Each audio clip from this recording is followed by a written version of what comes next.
মুসলমান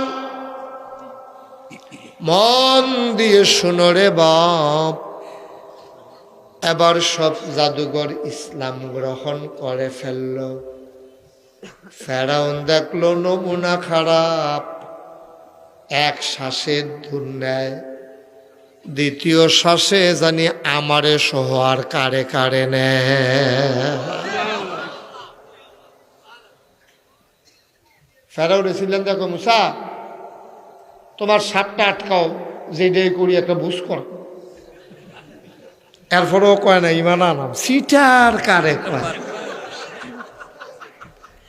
যেটাই করি একটা বুঝ করাম, আপনাকে বইয়াটাই একটা কথাবার্তা যা, তুমি আগে সাপটা আটকাও। আল্লাহ ডাক, দেখো মুসা ধর। মুসা আলাইহিস সালাম যখন সাপটার গায়ে হাত দিছে, লগে লগে সাপটা আবার লাঠি হয়ে